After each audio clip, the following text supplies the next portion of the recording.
The set of all linear combinations of vectors v1 through vn is called the span of those vectors.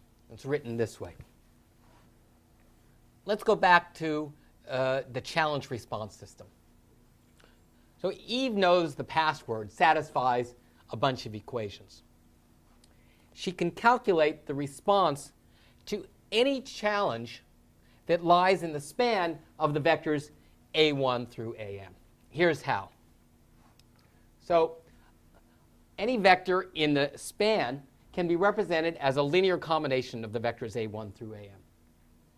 Now we use the distributive law. The dot product of a with the password x by the distributive law is the sum of the dot products of these vectors. Now we use another algebraic property to move the alphas out. And Eve knows these dot products because she's observed the challenge and the response. So she plugs in the responses to those challenges, and she can get the response to A. So this shows that she can compute the response to any challenge that lies in the span of A1 through AM.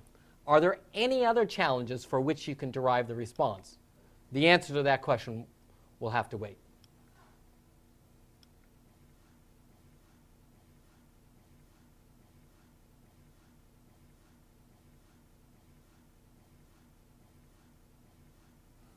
Here's an example. How many vectors are there in the span of this set consisting of just one vector over GF2? Well, there are two possible coefficients, 0 and 1. So, turns out there are two vectors in the span. How many vectors are there in the span of an empty set? Well, there's only one, the 0 vector. How many vectors are there in the span of this single vector over the real numbers? They're an infinite number. And these linear combinations form a line through the origin and the point 2, 3. Let big V be a set of vectors.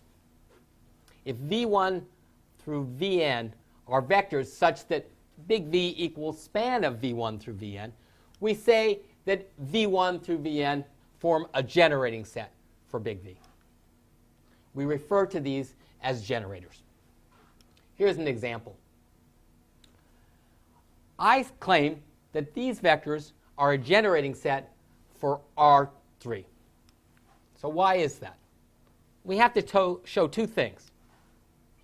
First, that every linear combination of these vectors lies in R3. And every vector in R3 is some linear combination of these three vectors. The first statement is pretty easy. Each of these vectors is in R3. You multiply them by scalars, they're still in R3. You add them together, still in R3. What about the second statement? We prove this as follows. Let x, y, z be any element of R3. And I want to show that I can express this vector as a linear combination of these three vectors.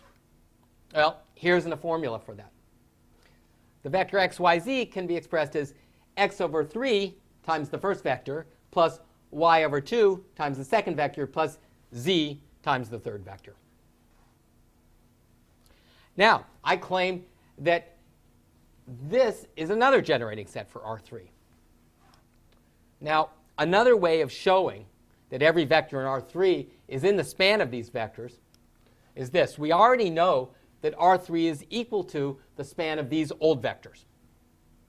What I'm going to do is show that each of these old vectors is in the span of the new vectors. I do that by exhibiting a linear combination. The first vector is 3 times the old vector. The second vector is minus 2 times the first old vector plus 2 times the second old vector, and so on. So I've shown that the new vectors are in the span of the old vectors. Now, why does that do the job? Well, we already know that any vector in R3 can be written as a linear combination of the old vectors. And we know that each of the old vectors can be written as a linear combination of the new vectors. To put these together, we use the fact that a linear combination of linear combinations can be reduced to just a linear combination. Let's see how that goes. So we write x, y, z as a linear combination of the old vectors. Then we replace each of the old vectors with an equivalent linear combination. So we're just substituting from the equations on the previous slide. Now we multiply through using our algebraic properties, and then we collect like terms. And we end up with a linear combination in terms of the new vectors. Now, writing the vector x, y, z as a linear combination of these vectors was easy because these have a special form. It's even easier if we have a slightly more special form, if we use the vectors 1, 0, 0, 0, 1, 0, and 0, 0, 1, because then the linear combination looks like this. X, y, z is x times the first vector plus y times the second vector plus z times the third vector. We call these standard generators for R3. And they're traditionally written E1, E2, and E3. Here's a way we can use standard generators. Consider the question, can 2 by 2 lights out be solved regardless of the starting position? What we're asking is whether the 2 by 2 button vectors are generators for the set of all initial states. The answer is yes. And here's how we prove it. We show that each of the standard generators can be written as a linear combination of the button vectors.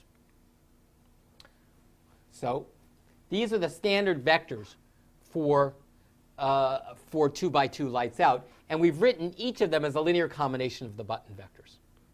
We already know that the set of all states is the span of the standard generators, and now we've shown each of the standard generators in turn can be written in terms of the button vectors. It follows that each of the possible states for 2 by 2 lights out can be written as a linear combination of the button vectors.